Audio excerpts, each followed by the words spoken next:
Welcome to the Long COVID Kids Educational Toolkit. Video 1. An Introduction to Long COVID in Children.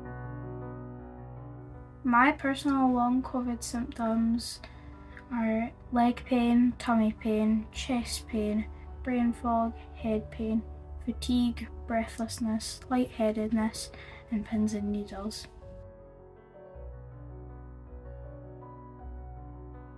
In this series of videos, we will be talking about long COVID in children.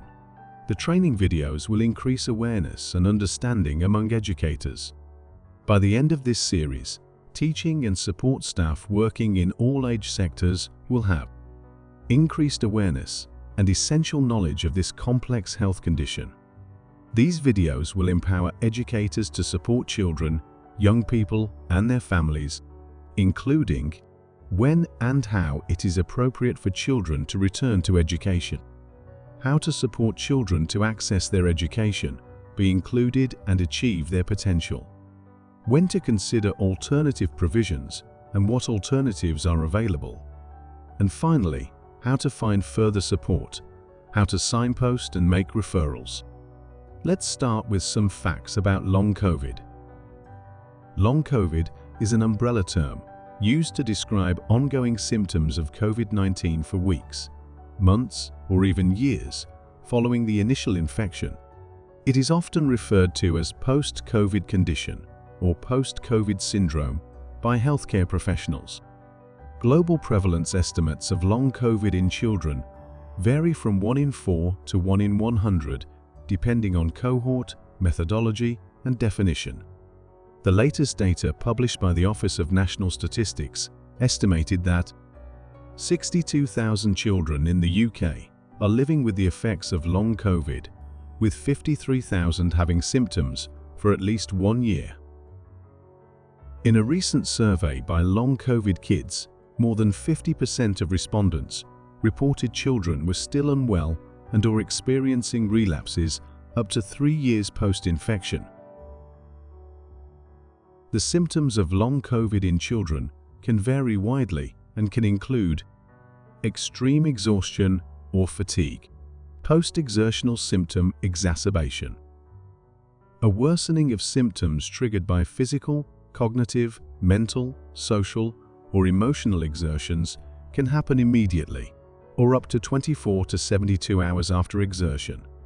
To learn more about post-exertional symptom exacerbation, please watch the longcovid.physio video, which is part of a series of videos they have produced. Let's continue with the list of symptoms.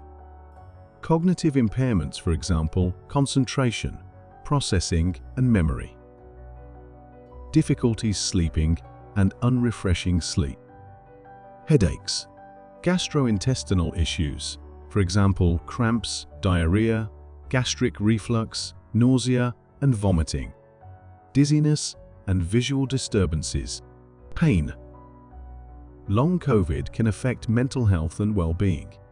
The cause could be pathological, attributed to the long-term impact of living with the other symptoms, or as a direct response to health and education experiences. Symptoms can include anxiety, depression, and other emotional issues. And I've had long COVID for almost 2 years. Through the long COVID, my symptoms have changed wildly, and now in the present I've got quite a list. I have extreme fatigue at all time, and I'm constantly in pain. Loud noises or strong vibrations cause agony, and I can spasm at any time. I can barely walk and have to use a wheelchair. The soles of my feet burn so much. The following is a non-exhaustive list containing commonly co-occurring diagnoses, syndromes, symptoms, and other terminology that you may hear in relation to long COVID. For brevity, we have only included the main symptoms in this video, but a fuller list is provided in the handbook. Pediatric inflammatory multisystem syndrome, which can also be known as multisystem inflammatory syndrome in children.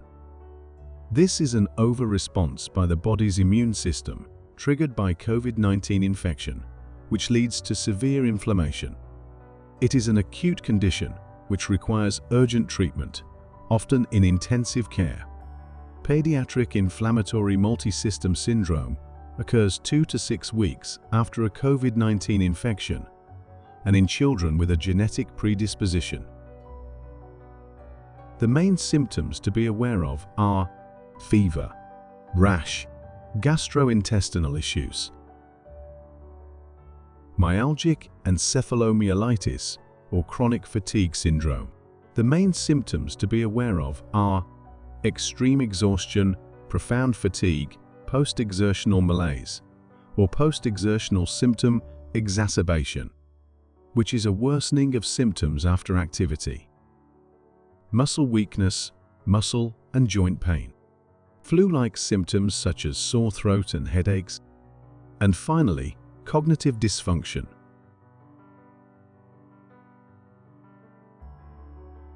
Many of the symptoms of ME and CFS overlap with symptoms of long COVID. However, the relationship between the two conditions needs further research before conclusions can be reached. Next, let's look at POTS, postural orthostatic tachycardia syndrome. The main symptoms to be aware of are fast heart rate, faster when standing or sitting upright than when laying down, tight chest and palpitations, feeling dizzy and/or lightheaded when standing up. Mast cell activation syndrome. There are a wide range of multiple symptoms across body systems, commonly including allergic symptoms such as hives, wheezing, and gastrointestinal issues. These symptoms can range in severity, from unpleasant to debilitating, and can include the medical emergency anaphylaxis. PANS, pediatric acute onset neuropsychiatric syndrome. For a patient to be diagnosed with PANS, they must have experienced an abrupt acute onset, usually within 24 to 48 hours, of obsessive-compulsive disorder or severely restricted food intake, along with 2 or more other symptoms, for example tics and changes in behavior. Their experience should also not be better explained by another known neurologic or medical disorder. Pacing. Pacing means that the focus needs to be on balancing activity with rest, rather than pushing through exhaustion. Reviewing concepts such as pacing penguins, the energy envelope and spoon theory can help explain this in more detail. Crashes. This is the colloquial term that those with long COVID may use to describe a period of worsening of symptoms and when their ability to perform daily activities is reduced. This could be a result of exertion, illness, hormonal changes, and more. Crashes can be unpredictable and may link with post-exertional symptom exacerbation. When my son did any kind of activity, he would then crash. It wouldn't necessarily happen straight away or even the day after. But then he would sleep for up to 14 hours a day for the next couple of days. But even so, he would still feel tired after that.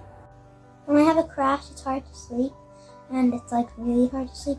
But I also wake up in the night when I do eventually get to sleep, and all food is like really disgusting and just like revolting, and I don't really like it. It just makes me angrier, and I just get really like angry, and yeah. And I throw pillows like off the couch, and Invisible illness.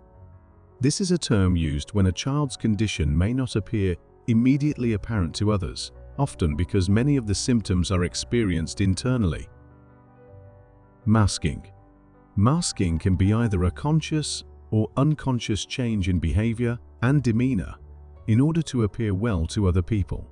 This is usually due to societal pressure, and children often do this with people outside their home because they want to be seen as normal. The handbook that accompanies this series provides additional information. 2 of my children got COVID in 2020 and have never recovered. They missed almost 3 full years of school, have been unable to attend any of their activities, and are rarely well enough to meet up with friends. Some of their symptoms include extreme exhaustion, severe debilitating daily headaches, daily high temperatures, abdominal pain and nausea, racing heart rate, low blood pressure, joint and muscle pain. Long COVID is a complex condition that can fluctuate, be episodic, be relapsing and remitting, affect any system within the body. New, prolonged or worsening symptoms require medical advice. Referral and diagnosis can be a protracted process. Contributing factors can include clinical awareness. This can vary between healthcare providers, and some families report challenges in being believed or having symptoms taken seriously. Local service provision. Some services are set up for assessment or rehabilitation only, and not all areas have an accessible long COVID pediatric specialist service. Waiting times. Our survey showed this was on average around 6 months. There are hopes that waiting times are beginning to decrease. And finally, the family's ability to advocate for their child. This may be due to previous negative healthcare experiences or reduced health literacy as a result of poor public health messaging. Whilst there is currently no cure for long COVID, it is possible to treat and manage a number of symptoms and for improvements in day-to-day function to be made over time. Living with long COVID can make school life more challenging or even inaccessible. Children who are too unwell to be in school can benefit from either temporary or permanent alternative provisions. Children who are able to attend school may continue to need support arrangements, such as a reduced timetable for a period of months or years. It is good to remember that provision will need to be flexible and will require regular review. So as educators, what can be done to support children with long COVID? Understand, recognize and increase awareness of long COVID. Signpost families and children to service provision and long COVID kids resources. Liaise with healthcare professionals, including school nurses. And lastly, provide flexible support. Lack of community testing can make it harder to link ongoing difficulties with a potential COVID infection. Be aware of the wide range of symptoms and watch for children who display signs that require further investigation. Some children will not have the language to describe their experiences. Children with long COVID tell us they feel ill, sad, hurt, lonely, and dizzy, and that they are in pain. They describe it as draining, exhausting, tiring, scary, horrible, and feeling like it is never ending. If you suspect a child may have long COVID, speak to their parent or caregiver with them and encourage the family to approach their GP. I have long COVID and my main symptoms are fatigue, insomnia, POTS, joint and muscle pain, tremors, and I have breathing issues. The fatigue, it's just utter exhaustion all the time. I'm waking up at midday, I'm getting up for maybe an hour and a half max, and then I'm back to bed again for hours at a time. I have to plan weeks ahead on things I want to do, such as going to the shops, and then I've got days in bed afterwards. The insomnia doesn't help because even if I'm utterly exhausted, I just can't sleep. I'll get to sleep at maybe 2 AM after going to bed at 10. I'm exhausted all the time. I've had medications and everything. I'm just utterly exhausted. The POTS, I struggle walking around. I had to have banisters added in because I was just falling into walls all the time. I was risking falling down the stairs. I would stumble backwards all the time. The joint and muscle pains it's just debilitating. I can't do anything. I can't walk because my knee, ankle or hip pain's just so bad. I can't sit in chairs because I've got to have multiple pillows behind my back because otherwise my back will kill me. I get tremors, which my hands just shake constantly. I can't hold mugs still. I have to have a much less level of liquid in them just because I risk dropping things. So, to summarize, long COVID is an umbrella term to describe ongoing symptoms of COVID-19 for weeks, months, or even years following the initial infection. The symptoms can vary widely and affect every system within the body. Symptoms can also fluctuate and be episodic, relapsing, and remitting. Families report many challenges in accessing timely support and getting a diagnosis. Living with long COVID can make attending school and accessing an education difficult too. We hope that this first video in the series has given you an awareness of long COVID and highlighted some of the challenges children, young people and their families face in accessing healthcare and education support. By providing early signposting with individual and flexible support strategies, we can ensure that children are included, access their education, reach their educational potential, and achieve the best possible recovery outcomes. By listening, understanding, and involving children, we can shape plans to support them and give them a greater sense of control, autonomy, confidence, and empowerment. In the next video in this series, Video 2, we discuss returning to school and the available alternatives.